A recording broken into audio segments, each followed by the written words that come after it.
For a period of time, the United States has continued to provoke incidents, stigmatize China, attack China, some politicians represented by Trump, regardless of issues related to Hong Kong, Xinjiang, the South China Sea, or the epidemic, etc., point the finger at China.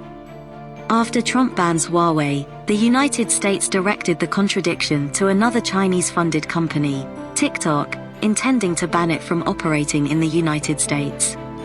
The reason is nothing more than national security, personal privacy, interference with the election, and other unnecessary charges. Trump's crazy actions violated the basic norms of relations between countries in the world, and also violated the relevant regulations between China and the United States. This deliberate act of sabotaging China-US relations and international rules is very arrogant and unreasonable. Shamelessly, these actions have become the biggest threat to the world economy. The various irresponsible and crazy behaviors of the White House have caused many economic data in the country to light up, and the US economy will suffer a more serious blow, although the US non-agricultural employment in June set the largest increase since the data began to record in 1939. The unemployment rate fell to 11.1%, but the US gross domestic product in the second quarter plummeted by a record 32.9%, the worst contraction since the Great Depression.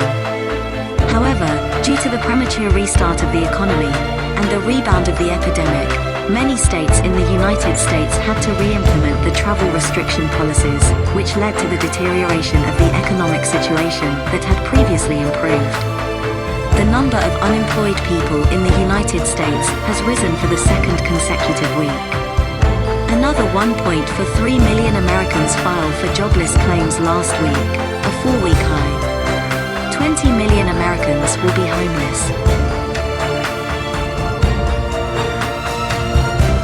During the epidemic, the White House and Trump withdrew from the WHO organization and launched a trade war against China, which caused trouble to the anti-epidemic work and the recovery of the economy work of various countries, disturbed the world situation, and plunged the global economy into a new one again.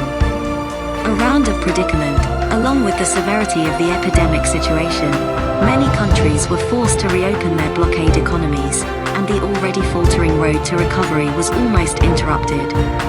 The outlook for the global economy is actually very bleak.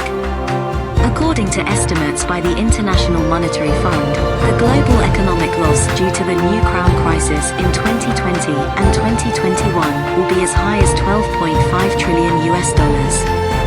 The World Bank predicts that the global economy will shrink by 5.0% in 2020. The United States pursues unilateralism, derails from the world, and attacks China by all means. In fact, all-win cooperation is the general trend. The United States should recognize the situation and return to the right path as soon as possible. The 40-year experience of China and the United States fully proves that cooperation between the two countries will benefit both, and the struggle will hurt both. China-US cooperation is a continuous development and the foundation for the benefit of the two peoples and the world. When the global economy is in crisis, the world needs global leadership to provide the necessary resources for the countries most in need of anti-epidemic resources. It must come from the two largest countries in the world, China and the United States.